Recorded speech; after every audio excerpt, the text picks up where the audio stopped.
कल्याणपुर के रास्ते पे खाना गिरा हुआ था। गांव वाले हल्ला मचा रहे थे। कुछ लोग के हाथ में टिफिन है तो कुछ लोग डंडा लेके गुस्से में खड़े हैं। आज वो गांव में दाखिल नहीं होना चाहिए, जैसे ही दिखेगा पीट पीट के चट्टी बना दूंगा। मैं तो कहता हूँ कि गांव के चौराहे पर लटका के नीचे से नीम का धुआं करना चाहिए, तब उसे अपनी गलती का एहसास होगा। तभी दूर से एक साइकिल आती हुई दिखाई देती है और गांव के सब लोग साइकिल वाले पे धावा बोल देते हैं।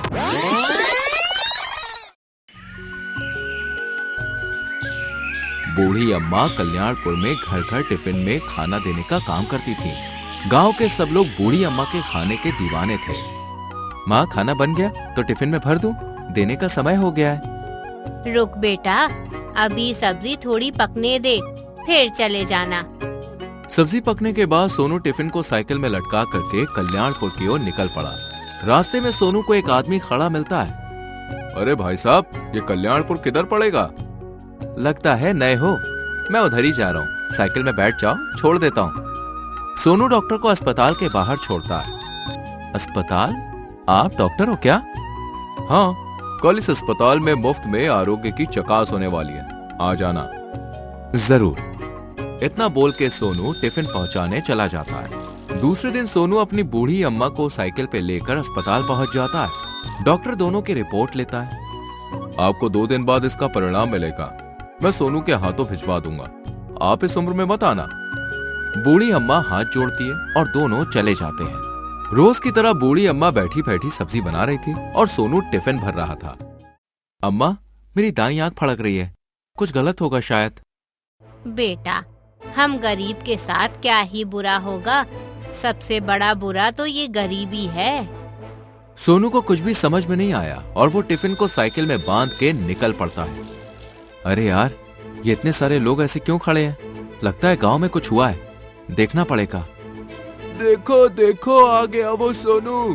भाइयों, आज इसकी हड्डी पसली एक कर दो, इसने पूरे गांव की दशा पलट दी है।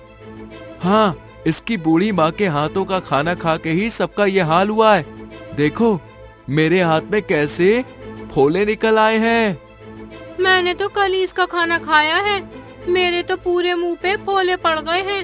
वो तो अच्छा हुआ डॉक्टर साहब समय पे गांव में आ गए, मेरा तो चेहरा बर्बाद कर दिया इस बुढ़िया ने। सब सोनू पे टूटते हैं, धक्का देते हैं, सारा खाना रोड पे फेंक देते हैं।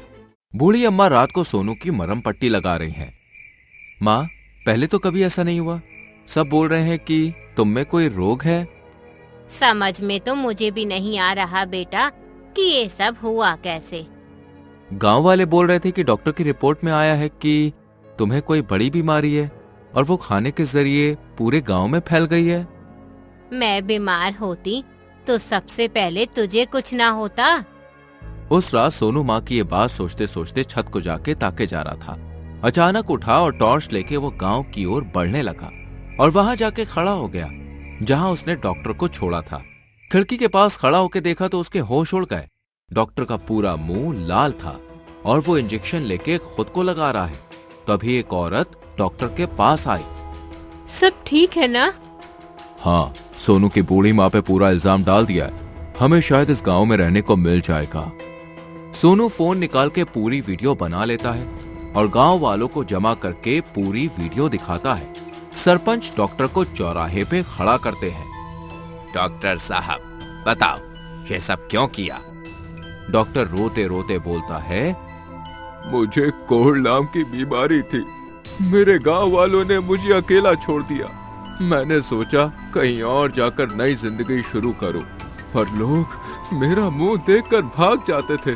तब मैंने ये झूठ बोला कि मैं डॉक्टर हूं और बीमारी छुपाने के लिए रोज इंजेक्शन लेता हूं। माफी मांगनी है तो गांव वालों से मांगो। डॉक्टर हाथ जोड़ के सबसे माफी मांगता है और गांव वाले जब तक बीमारी ठीक ना हो तब तक खेत में एक पुराना घर रहने को दे देते हैं। डॉक्टर साहब, जब तक तुम ठीक नहीं हो जाते हम तुम्हारे लिए रोज खाना भेजेंगे और हाँ, असली डॉक्टर को बुलाकर तुम्हारा इलाज करवाएंगे।